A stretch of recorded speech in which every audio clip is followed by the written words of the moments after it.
Okay, just hold on. Coffee.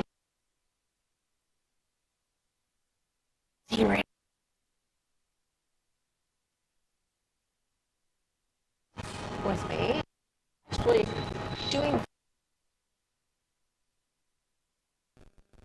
So there we go. Yeah. Okay, there we go. Let me just kind of get everything in order. So I'm just gonna get some. Well, actually, I got some already. I got some scones and then I got some coffee. So what happens is, this was actually a story that I was gonna share. I think like way back, but then there were some technical difficulties the last time I was trying to share this story, and it wasn't very successful. So I kind of contemplated and thought, hey, you know, how should I actually share this story? Wait, finally got that.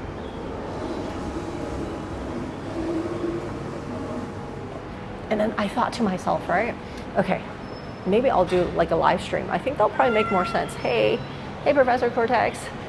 Okay, just hold on. Like, he's trying to steal my scones. Just hold on. So here, it's always a bit difficult when you're trying to do a live stream with a cat, because you know that some things are gonna happen, and I'm trying to prevent that from happening. So there we go. Okay, here's the professor. So what happens is, when I got Sir Carlos, which was, let me see, I think about 3 years ago, I think. What happens was that Sir Carlos was actually a rescue cat. I don't know how many of you actually followed his story. Hey, awesome shirt. Oh, thanks. Actually, wait, my camera is tilted. It's just really weird how my camera is at such a funny angle. I love this shirt. I got it in one of my trips in Taiwan, actually.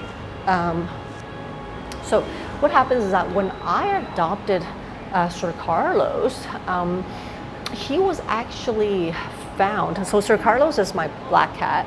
And what happens is that when those people found him, they were supposedly like just neighborhood aunties that collectively kind of found him together, sealed up in, well, basically sealed up in a box. And the thing is, right, I didn't really think too much of it, just like with any animal rescue. You know, the people were helpful, and I was just trying to help out by, you know, taking a cat that nobody was able to admit. The thing is, I don't think intentionally his rescue story, or those people who rescued him, was setting it up as a trap. That's not what I'm saying, and that's not what I think either. But I do think it was a great,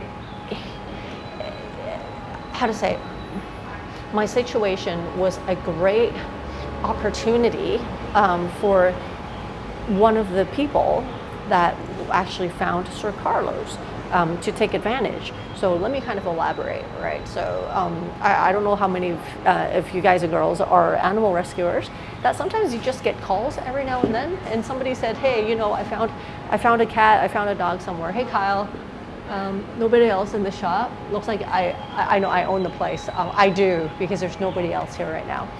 It's actually off-peak hours right now, so I'm glad. Whoop. There goes my poster. So what happens is that it was like a bunch of ladies who found them together, and they had him in a cage, but it was like typhoon number 10. So for those of you who don't know, you know, about the typhoons in Hong Kong, typhoon number 10 is actually pretty bad. Like, that's when people are urged to stay home. They're not supposed to go out. I don't think insurance actually covers most things if you go out and get hit by something, like by a brick or whatnot. So typhoon number 10, not Armageddon, but not urged to go out. So I was on the way home, and these ladies found them together. And actually, specifically 3 ladies, 2 of which are cat lovers, and they said, hey, you know, we love cats, but we got cats at home, and they said they either don't have the space or wouldn't do so well, you know, admitting a new cat at that moment. And I was like, okay, completely understandable. And so it's normal that even that they're cat lovers, that they couldn't take in, you know, Sir Carlos. I was like, okay. So the third lady made it very clear that, no, those are my scones. No, those are my scones. That right here, she's not into cats. She actually said that explicitly, and she said that she doesn't know anything about cats either. Doesn't have cats, never had cats, doesn't like cats. And I was like, okay, completely understandable. Not your job to love cats. I get it, right? So, you know, then of course, that's where destiny comes in.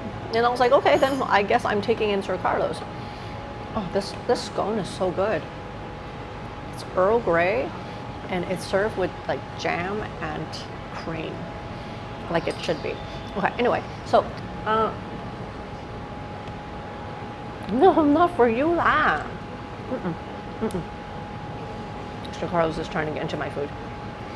So what happens is, when I was partying with these ladies, well, when I was trying to get Sir Carlos out of the cage, there's some dialogue, there's some conversation going back and forth. And, you know, they usually ask, oh, how many cats do you have at home?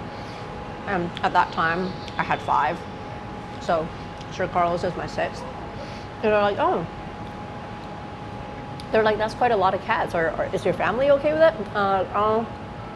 No, but I don't live with them. So that, you know, so, and then they kind of briefly went on and said, oh, what do you do for a living? You know, how do you have all this time for cats? It all sounded very casual, which I'm sure it was for the most part.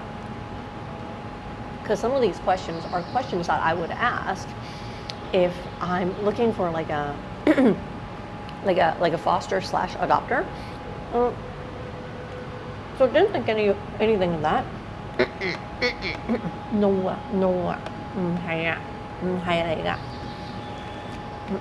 This is yours. So didn't think anything of that. And until and then it was just like casual conversation.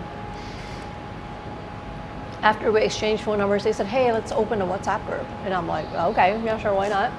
And it's like, oh, so we can keep in touch and you can keep us posted of Sir Carlos. And I'm like, okay, yeah, whatever. Didn't think too much of it. Also very, very normal.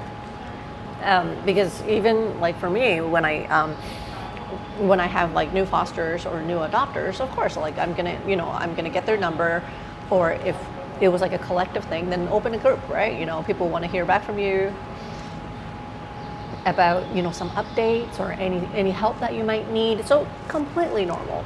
Didn't think anything of it. So opened a group, and you know, the group was really, this coaster's driving me insane. Wood, water, stuck together, falls down. Okay, anyway. So didn't think anything of it. And then time went by, and what happens was that, you know, every now and then, you know, I'll send pictures, and then the other 2 cat ladies are, you know, are like, oh, you know, how's he doing? I heard he got ringworms, blah, blah, blah. And I was like, yeah. And then, so they offer some tips, and then just kind of shared a little bit more about his background story, how they found him, stuff like that. And how, like, you know, their experiences with, you know, rescuing, stuff like that. Totally benign conversations. It was okay. Okay, wait, just hold on. Why is this around your leg? No. My 係張台度㗎. So more time went by, and the third lady she's not quiet, but she's not really part of that conversation because she doesn't have a lot to input, and she doesn't have cats. But you know, but she's still kind of in the conversation, which is cool. But then I noticed that she was very insistent on, you know, visiting Sir Carlos one day because she misses him. And I was like, oh, okay, that's interesting. You don't like cats? Never had cats? Don't know anything about cats? But somehow you miss Sir Carlos. Okay, I'm like, that's special, right? No, this is mine not. no, no, no, no, no, no, no, no, no, no, no. He likes the cream. He likes the cream. Hey, doggy, yes. Do you carry him around in a basket? No, no, no, no, no. This basket is actually for people to put their purses and bags into. And I decided to put my cat into it. But, okay, anyway. So going back on topic. So the lady, the third lady that's not into cats, doesn't know anything about cats. She's like, oh, yeah, maybe I'll go visit him sometime. Like, I miss him so much. So more background information is that in Hong Kong, because our houses are so small, and it's basically like a very small place that most of us live in. So we don't invite people over to our places easily because, first of all, if you don't know them well, it's kind of awkward because your house is kind of small, so you're kind of sitting face to face to one another. So it's just really awkward. And you can't invite a lot of people over to your house for the same reason, because there's just not enough space.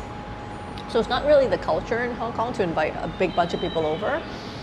And you, how my cats do? My cats are doing great. Professor Cortex loves going out. Carries around in a throne. Okay, so what happens is that lady was very insistent. Like, she asked like a few times if she can come and see Sir Carlos, but you know, at that time I was actually quite busy. It was during one of my peak seasons before the pandemic, so I just couldn't entertain anybody at that time. And I was like, yeah, we'll do it. We'll do it someday. And plus, he's just settling in right now, because what? 做咩啊？唔係啊，呢個我㗎。So, you know, that I guess that was the lucky part, is that it was during my busy season, and then Sir Carlos had ringworms, and I didn't want anybody to come over because he's already in quarantine. And if those people have pets at home, I don't want them to pick up ringworms from Sir Carlos. Wait, there's a piece of cat hair on my face. Oh, there it is. So more time went by, and you know, the group was kind of quiet, which is normal. But every now and then, the lady would still, the secret moderator on duty, yeah, hey trucker daddy. So more time went by, and that third lady is still kind of asking. It's like, yeah, maybe I'll come see him one day. For me, at the back of my head, part of me thinks, okay, I don't know you well. I've only met you once. If it was up to me, I wouldn't really invite you to my house. But if it's like for the sake of animals, yeah, if you want to, like, you know, have like a welfare check on the cats, just to make sure that I didn't mistreat the cat, you know, that's fine. Or just because you miss him, that's completely legitimate. So I didn't really say anything. So what happens is that one day I got a phone call, and it was from somebody rather anonymous, actually. Even to this day, I don't know who this person is. So obviously it's somebody who knew about this typhoon number 10, some cat. I'm just eating the cream. They're so good. So, sorry, how far? So I have eagle eyes. So what happens is that, you know, I got this anonymous call. Like, even there's no number on the caller ID. That's a weird thing. And then so somebody said, you know, I know you rescued a cat in my neighborhood not too long ago, like a few months ago. I heard about your story, and I was like, okay, cool. And because I guess that community is kind of like a small community, because it's up on a mountain. So that neighborhood, like, I guess people kind of know everybody. And then I'm like, okay, so how did you get my number? And she's like, well, she's like, the fact that Sir Carlos got abandoned in a typhoon became quite a story in the neighborhood. So people knew about it. And then everyone was just talking about it. It was like, who's the crazy girl who went to rescue a cat in typhoon number 10? And obviously I'm that crazy girl. And anyway, So somehow that lady got a hold of my number. I guess it's not that hard when that community is kind of closed, right? You just have to ask. And so she somehow got my number and she called me up. And she's like, hey lady, I'm gonna tell you something. And she said, you're going to take this to heart. And I'm like, okay. And it sounds really, really serious. And I was like, why is she, like, her tone sounds really serious and somber at the same time. That's the closest I can describe. And she's like, okay, you know the lady that was very insistent on going to your house? And she said, do not let her in your house. And I was like, okay, do you have like a grudge against her or something? Like, that's what I was thinking. And I didn't say anything, and I was just okay, and just kind of let her continue with whatever she was gonna say. And I was like, okay. She's like, it turned out that lady and I think one of her siblings had a habit of burglary, robbery, and extortion, as well as what is it? So some history of violence. I forgot exactly what the term was. So basically, they had a habit of robbing people together as like a collective effort. What they do is they, like, I heard that they have like multiple criminal records doing this kind of stuff. Like, maybe not pet related, but burglary, robbery, violence related.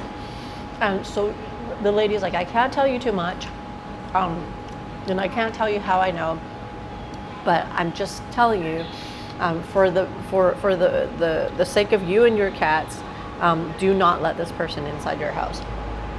I was like, okay, sure. Oh, this thing is driving me. 呢個唔緊要，嚟。佢個設計唔係咁好啊，係咪成日都係咁樣答我嚟㗎？唔該，唔緊要。So what happens is, you know, if it wasn't because of her call, I think if the lady was if the lady was persistent enough about it, I think one day I would have let her come and visit Sir Carlos without seeing so-called the red flags at the beginning. Somebody who doesn't like cats, who doesn't care about cats, who's only met him briefly, why would she care about him so much that she would miss him and would come and see him? So I dodged a bullet because that person, whoever that lady was, who called with like a blocked caller ID, yeah, like I literally dodged being robbed, you know, in the comfort of my own apartment, I guess. And which kind of makes me think, right? Like, I don't think initially this whole thing was a scheme or like a plot out to rob people. No, of course not. That's not what I thought. And I'm quite sure that's not what it is, what it was. But it's just that somebody with that kind of history saw this as an opportunity. And in the process of casual conversation and dialogue, as somebody's adopting an animal, it would somehow give her an opportunity to pry or to siphon for information that would see if I'm actually a good target for robbery. You know, somebody who, I guess to her, now thinking back, somebody that lives alone, somebody that can afford to have quite a few cats, and somebody who's who doesn't seem to have a high alert for inviting somebody in using the excuse of cats and stuff. So I think all those things kind of strung together eventually. That's my guess. But you know, from this story, I just want to say, you know, for those of you, like, I know this, you can't prevent all of this stuff, but when it comes to, you know, these red flags, no matter like how much you love animals, like do not ignore them. And I think sometimes the gut feeling, you know, like even like the slightest gut feeling, sometimes it could be quite useful. Like for me, I just decided to ignore the fact that it's like, yeah, in Hong Kong you don't really invite people over unless you know them really well. So yeah. Yeah, it's super chilling. Mary lives super chilling, and I think this can happen to anybody. Um, Professor Cortez is getting big. Yeah, home invasion YouTuber who's publishing 4 weeks later. People can't figure out. Or, yeah, like same thing, right? So in Hong Kong, it's better that it's really hard to break into somebody's house like that unless you invite them in, because we have security guards and stuff downstairs, and you need to beep our card to actually go into our elevators. So unless you invite them in, there's no way they can actually really rob you like that. And there's CCTV everywhere inside the apartment. So it's not like that. Even if somebody tries to stalk me, like, you know, there's no way they can go into my apartment. And plus, the reason why I chose my apartment is because the security is really good, and the security is very well trained in recognizing who's the resident and who's not. So even when my brothers and my sister come in, even if my sister comes in with like Bernice and Arnold, like with children, they would have to make her register her ID card and register her phone number, and make sure that the CCTV sees her when she comes in, being a mother with kids. So that's why I like my apartment. 知人知面不知心，對啊。So Danny was saying is like, you know the person, you know the face, you don't know what's happening inside. It's true. Professor Cortez, you're doing so good. Okay, wait. This guy is so good. He was actually standing up at the table earlier. So which actually makes me think, right? Like I told this story to a friend a while back. And he said, well, you can't prevent all this, can you? I'm like, you're right. You can't. But I just think maybe like if I was to think about this, if this was to happen to me again, what would I do? You know, I can't eliminate everybody, but I don't have to shut out everybody either. So maybe I'll meet them somewhere, like in a cafe or something, and bring the cat so the person can visit them. You know what I mean? Like, and if it's somebody that, you know, that it's not, the relationship is not really developing into a friendship, then maybe I think that's the best way to do it. Like, because now thinking back, like in the WhatsApp group, that third lady, her biggest input in the whole entire chat is her wanting to come to my house. Which, if you think about it, that is kind of a red flag, isn't it? Like, if you're able to sift through all that. Because for like animal lovers, I guess over time you can feel that they want to, that there's a lot more stuff that they talk about in that conversation.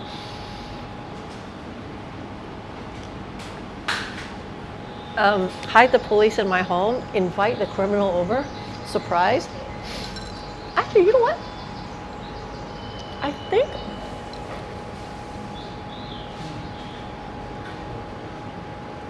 wait, no, I think somebody on my floor is a retired cop. Yeah, I think somebody on my floor is a retired cop. But yeah, like, can you imagine like me getting robbed with my cats? Oh my God, that would be catastrophic. So to all of you who's into like animal rescuing or, you know, and stuff like that, just be careful. Like I'm sure that most humans mean well, like in that, you know, we have a common, like the people that you kind of, you know, that you kind of associate with yourself with, or just kind of come across, are also animal loving. I'm sure a lot of them are like that.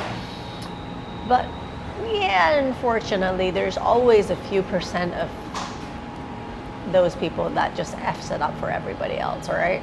So be trusting, be loving, but also I think be vigilant. Just like a healthy dose of vigilance and skepticism, I think isn't bad. Because for people who genuinely care about you and care about animals, that skepticism or that kind of element of doubt, I don't think they'll take it too personally. Whereas people who is aiming to basically rob you, I think it might be able to filter some of that. Catastrophic. Yeah, that's true. So that's that. That's the story. It was like a really close shave. Like I could have got robbed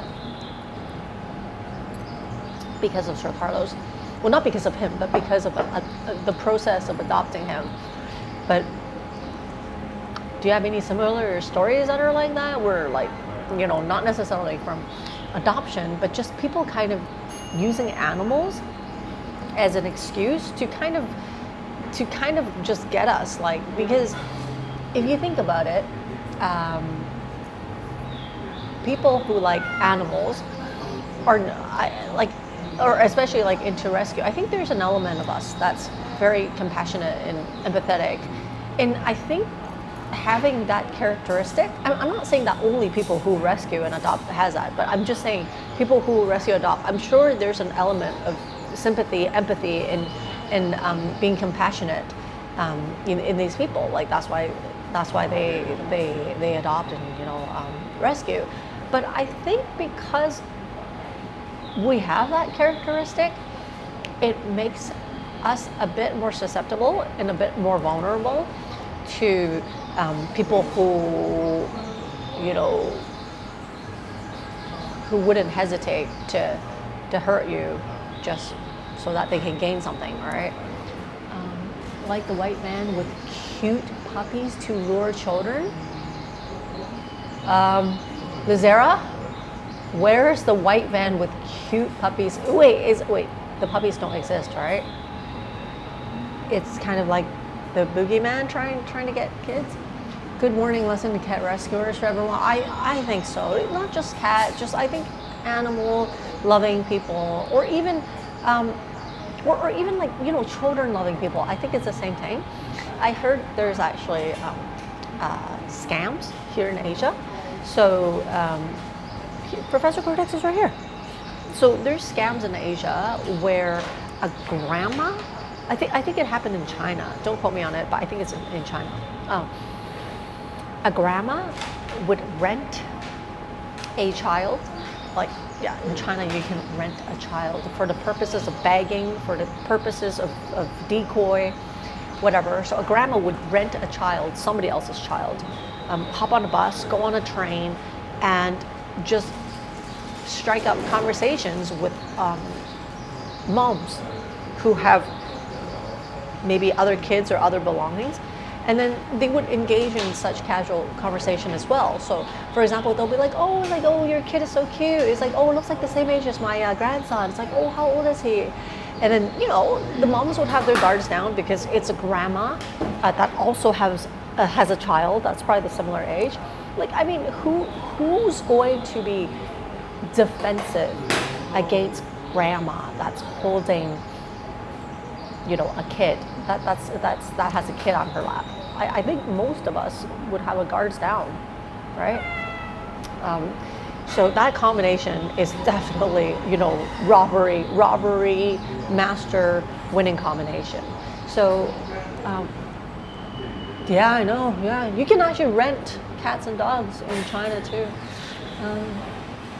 Yeah, an element of empathy, more vulnerable against an animal lover, being a bad person, although that's what they say. That's what they say. I hear that all the time.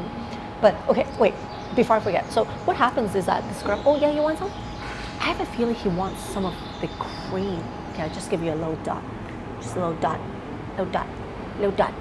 Little dot of the cream. It's full cream. Ooh. This is actually a coffee shop. It's a coffee shop called Soul Room. I've been here before with Buddy, but Buddy doesn't want to go out today. Okay, so, there's people that's like packing up boxes outside, and Professor Cortex is like, what are they doing? Okay, anyway, so how to say, this grandma that's holding, a grandchild supposedly would strike up conversations like, oh, how old is your kid? What's his name? And because in Asia, it's quite common that people would just tell you their Chinese name, like full name, right? And then it's quite normal. And especially in elementary school, people address you by their full name, which is like the name on your ID card, right? So it's like, oh, how old are you? It's like, oh, do you have pets at home? What subjects do you like? You know, where do you live? Oh, I live in the same neighborhood too. Oh, or something like that, right? So things that you usually wouldn't say, but your guards are down because a grandma holding a grandchild is asking you those things. So a lot of moms would, no matter how vigilant, usually would, oh, that's somebody's trolley. That's somebody's trolley. That's okay, that's a trolley. That's a trolley. Okay. You love Professor Cortex and Burrito? Aww.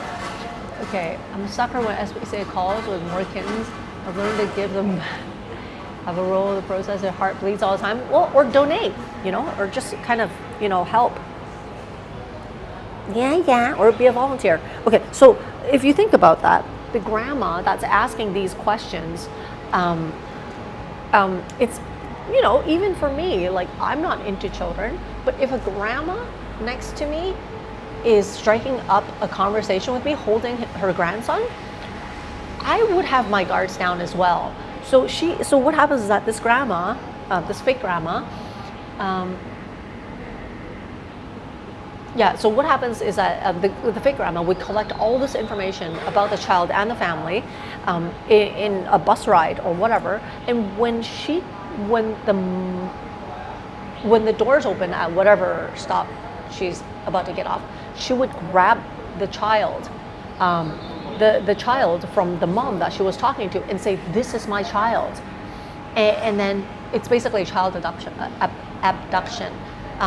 And then, but in the public's eye, when you have grandma and mom arguing about the ownership of a child, depending on the situation, if the mom is freaking out, if the, like, you know, or whatever, there is still a chance that grandma could win, depending on who her target was. Like, for example, if grandma was targeting like a father, or like a mom that doesn't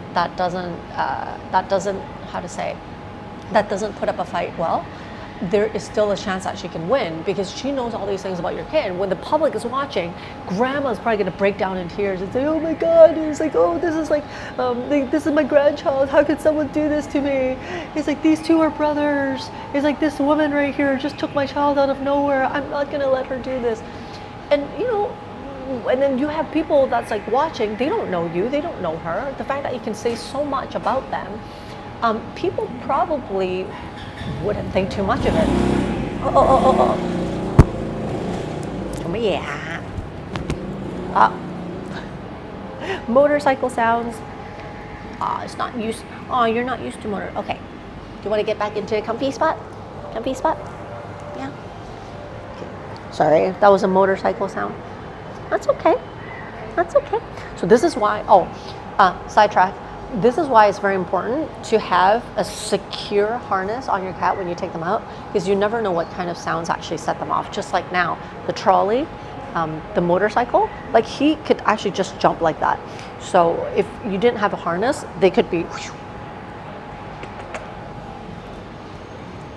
yeah. There we go, Professor Cortex. See, there we go. Okay, so you don't.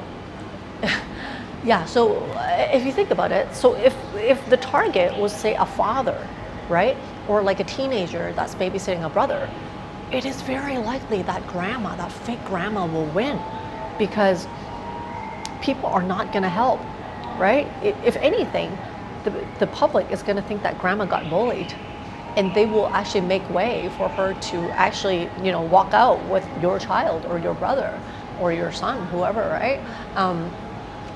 So that's actually, I think that's actually the same tactic. Very scary stuff. It happens.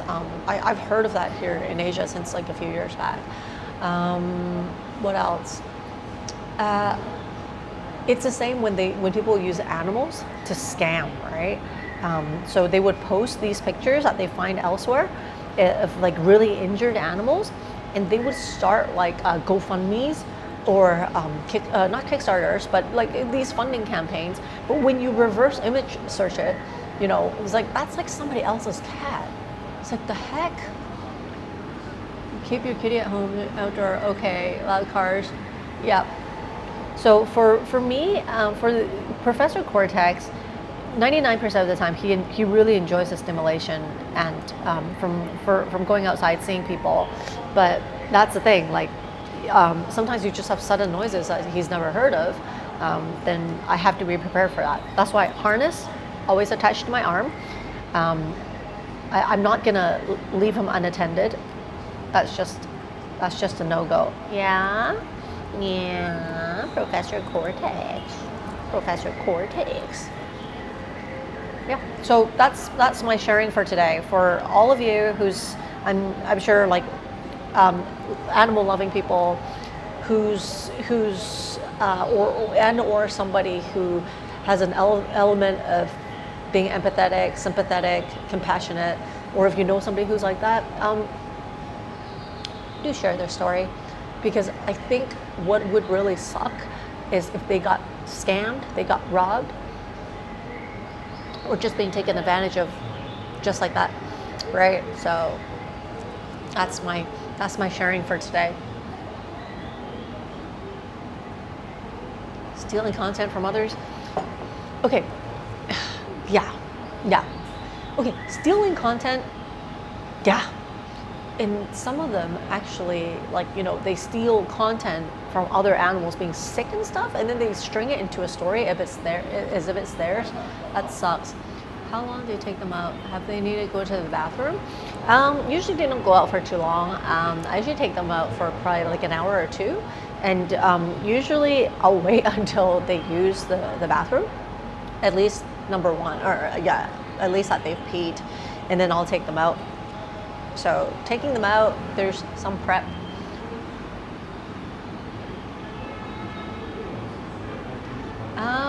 Actually, it really depends. Like for Professor Cortex, he gets bored really easily. So when he's home for too long, like he wants to go out.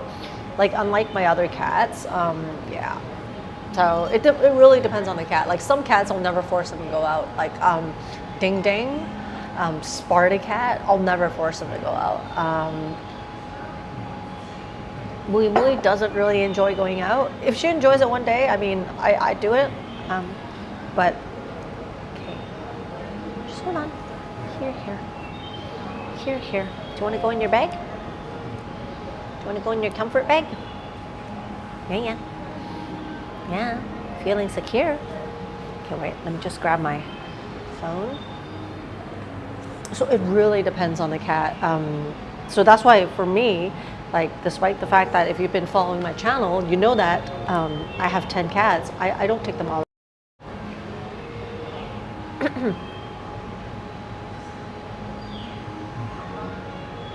There we go.